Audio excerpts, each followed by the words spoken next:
Hello, my friends. Assalamu alaikum.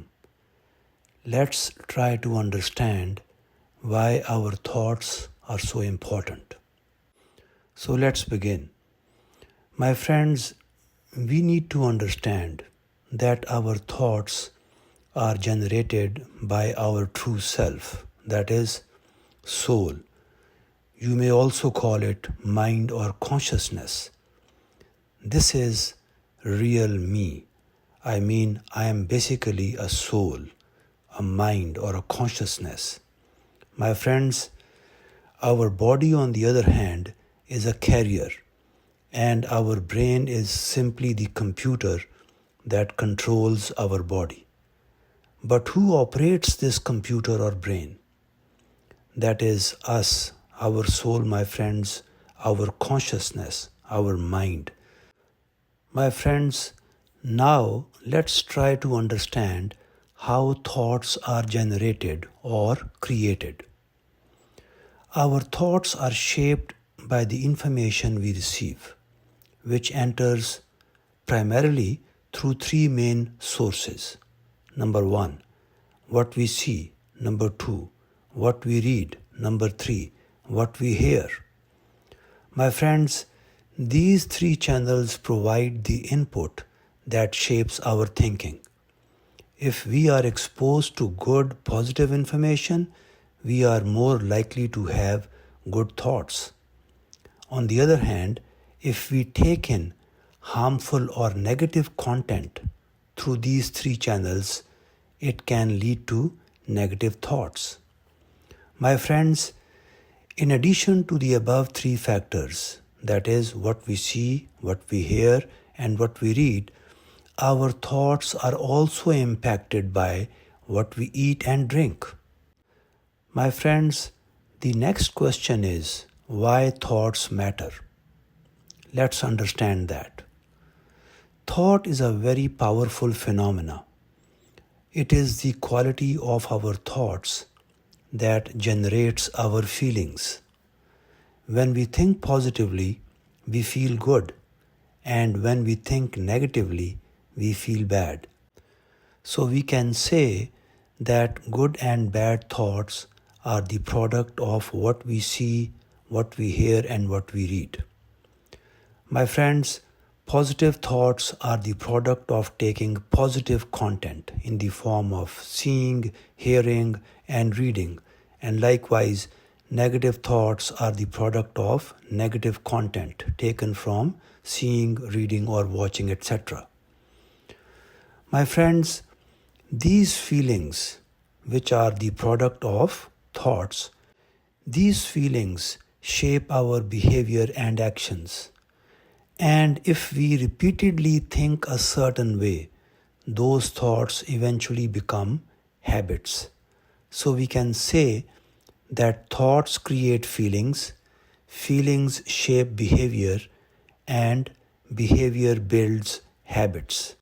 Let me repeat once again that when we repeatedly think in a certain way, in the same way all the time, that eventually results in the formation of habits. My friends, now let's look at the role of spirituality in this whole process. My friends, spirituality plays a big role in creating good thoughts. When we focus on spiritual teachings, we become more aware of what's right and wrong. This awareness encourages us to avoid negative influences and to keep our minds pure. Following a path of purity leads to positive thoughts, which create positive feelings, behaviors, and ultimately good habits. In simple words, we can say that a spiritual person would be very careful about the three primary factors we identified in the beginning. That is, he would be very careful regarding what he sees, what he reads, and what he hears, and also what he eats or drinks. My friends, I hope it is clear now that spirituality plays a very important role in developing positive thoughts and habits. by being mindful of what we take in and staying connected to good teachings, we can guide our thoughts and build a better character. My friends, before I close, let me mention that the Quran emphasizes purity and the responsible use of our senses and faculties such as eyes, ears, and other parts of our body. My friends, I will now quote some verses from Quran. Number 1. In chapter 91, verse 9, Quran states, "He has succeeded who purifies his soul, and he has failed who instills it with corruption." Verse number 2. This is from chapter 2, verse 222. It states, "Indeed, Allah loves those who are constantly repentant and loves those who purify themselves." Verse 3 from chapter 24, verses 30 to 31. "Tell the believing men to lower their gaze and be modest. That is purer for them. Lo, Allah is aware of what they do. And tell the believing women to lower their gaze and be modest."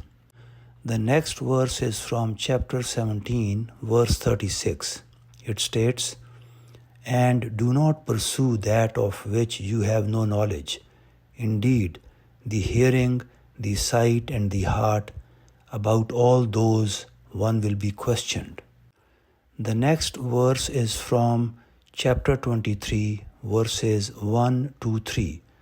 It states, "Certainly will the believers have succeeded, they who are during their prayer humbly submissive, and they who turn away from ill speech."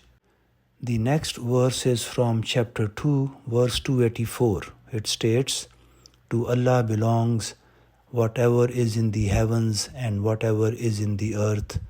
Whether you show what is within yourselves or conceal it, Allah will bring you to account for it."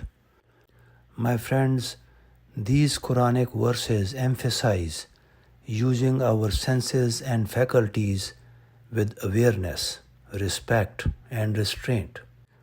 With this, I close this talk. Thank you very much and hope to see you again soon. Assalamu alaikum.